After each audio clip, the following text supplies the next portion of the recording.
Hi, I'm Chef Sherry Ronning, and I'm going to show you how to make a Blackstone Pizza Oven pepperoni pizza.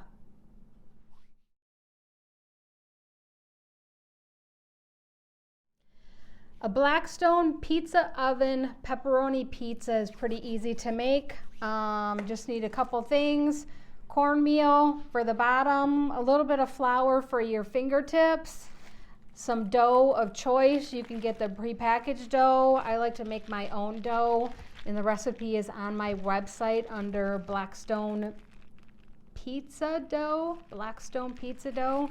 So it makes awesome dough. I'm using my own recipe for pizza sauce, so you can look on my website for that also. You can use jar pizza sauce, whatever you like the best. Pepperonis of choice, and shredded cheese. So you can shred your own cheese. You can buy the prepackaged. So it's a pretty simple recipe. So you're going to start out, make sure you use lots of cornmeal. My number one tip, use cornmeal instead of flour. Flour does burn and leave an off taste on the pizzas. So cornmeal is best.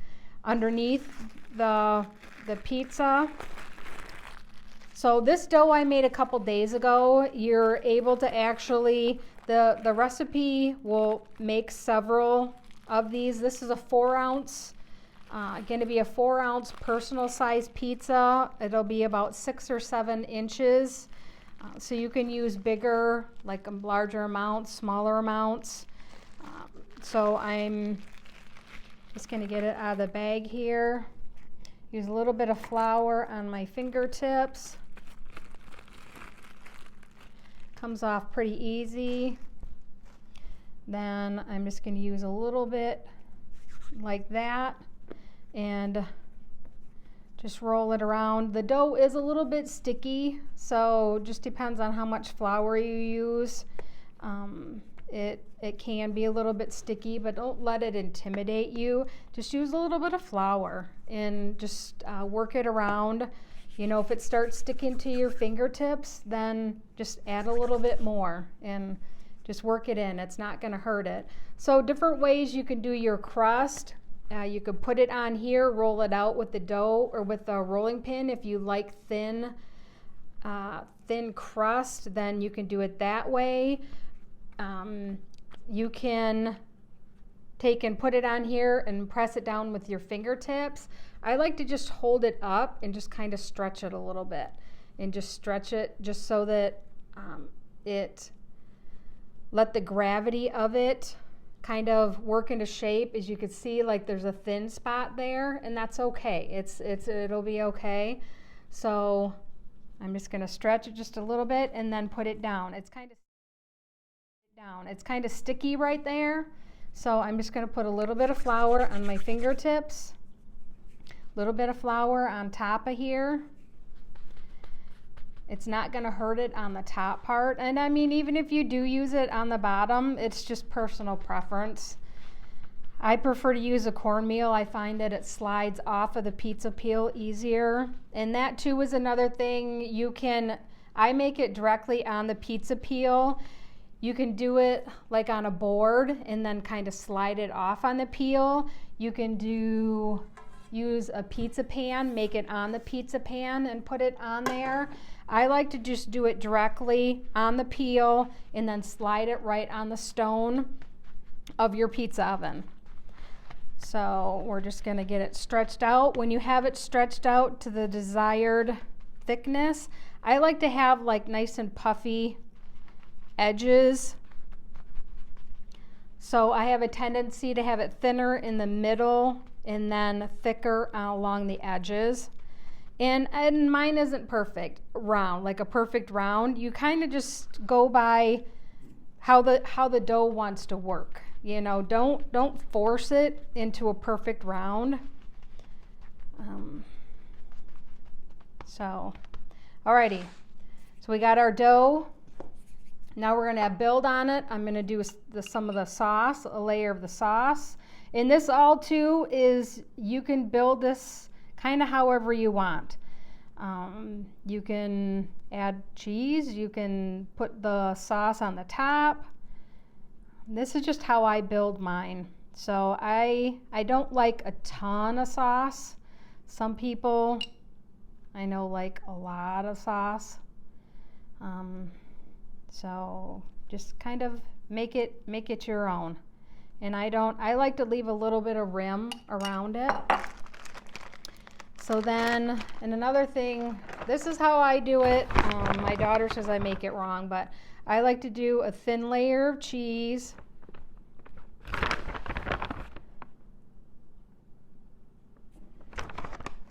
And then I add pepperoni. You can add the mini pepperonis if you would like.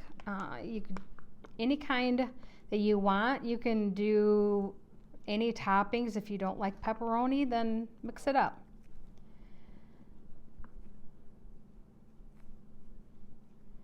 Okay, and then I'm going to add another layer of cheese. So I actually do 2 layers of cheese. In the top layer, I do a little bit thicker than the bottom one, but not too thick. I don't want it too much. I don't want it to be too bulky, and because it does take a little bit longer to cook if you do it like that. But I think that's perfect. So now I'm going to take this out on the porch. I have the pizza oven preheated. You can preheat it to, you know, anywhere after like 500 degrees, 500 to 800 degrees is the optimal temperature. You just don't want to make sure that you don't put the pizza on there before it's preheated to a good temperature. Otherwise, the dough will stick on the bottom on the stone, and then you'll have a heck of a time getting it out because the oven is so hot. So just make sure that the temperature is at least 500 degrees or higher before you slide the pizza in. So I'll meet you outside. Okay, our pizza oven is up to temperature. It's about 500, 550. I'm going to take the door off. I have the pizza on the pizza peel, and I'm just going to take and I'm going to put the tip of this about the middle of the stone, and then I'm just going to, this is up, this is down, and then I'm just going to wiggle and slide it off. It's like a back and forth motion. So I'm just going to do it very quickly. So put it in about the middle, and then I'm just going to slide it. Just like that, right in the middle. I'm going to let it cook. I'm going to put the door on, and you could do with the door, without the door. I've have mixed reviews about it. Blackstone says to use the door. I've used it without the door a lot of the times, and it doesn't seem to take that much longer for it to cook. And I can see it. I can watch the pizzas better if I have the door off. So I'm just going to actually leave the door off and let it cook for a couple minutes. And then I'm going to rotate the pizza. So I'm going to take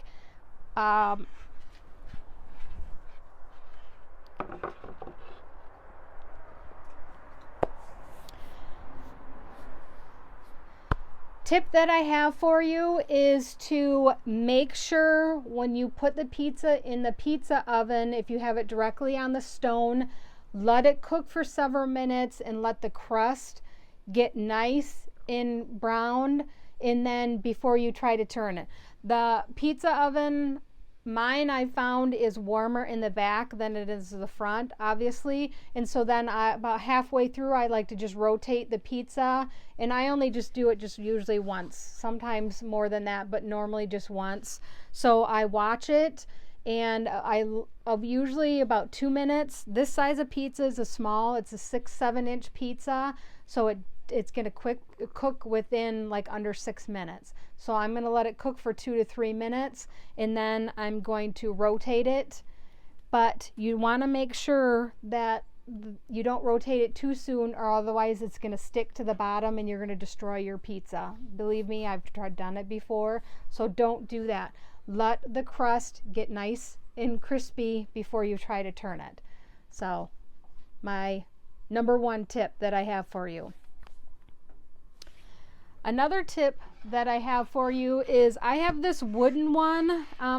I suggest it works okay, but I have had problems. I do suggest using this metal that has the thinner. Sometimes I have a hard time getting the pizzas out of the pizza oven because of the way this is not as pointy as I would like it, sharp. So I would suggest that's one of my next purchases is going to be getting a metal pizza peel versus the wooden one. I do like the wooden one, but I think I would like the metal one a lot better. So another tip for you. I'm going to show you what it looks like. Pizza is getting nice and fluffy. It's starting to get browned on the bottom. So I'm going to turn it. Okay, time to turn the pizza. I'm going to put this in. This is up, this is down. You're going to just go like that, the quick motion. It did slide up against the back side. Ooh, look at it. Nice golden brown, crispy.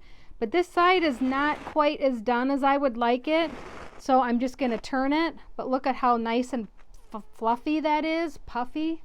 That's just how I like it versus thin and crispy. I'm more of a dough person. So I'm just going to do the same thing. You're going to just slide it back and forth like this till it gets on the stone. And then just let it cook for a couple more minutes.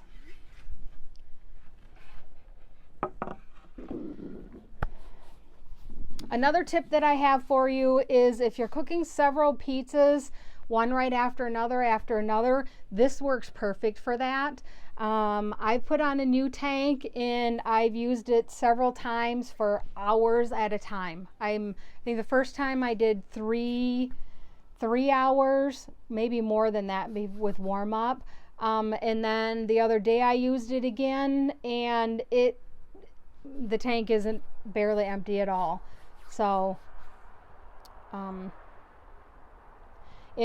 I make pizzas, I've made like probably 5 to 10 pizzas at a time. So you can make a lot of pizzas and it doesn't go through a lot of the gas like you think it would. I thought I would go through a lot more tanks of gas than I have, and I haven't. So, another tip that I have for you is that the cornmeal will start to turn black on the bottom there, so you want to clean that off every so often. We're going to pull this out because I do believe that it's done. Ooh, look at that. Nice and golden brown on the bottom, nice and crispy brown on the top, nice airy crust. Perfect pizza. I love this pizza oven. I'm glad I invested in the money for it. It makes professional quality pizzas. If you use my pizza dough recipe, my pizza sauce recipe, and you watch my videos on how to make this in this pizza oven using the tips that I give you, you will get professional looking pizzas every time. So happy griddling and enjoy your Blackstone pizza oven as much as I am. And make sure to subscribe to my page, like this video, share it with your friends. Go to FromMichiganToTheTable.com for all kinds of recipes, including the pizza crust recipe, the pizza sauce recipe, and also more Blackstone pizza oven recipes. I have several that I'm adding every day, so make sure to check back. Have a good day.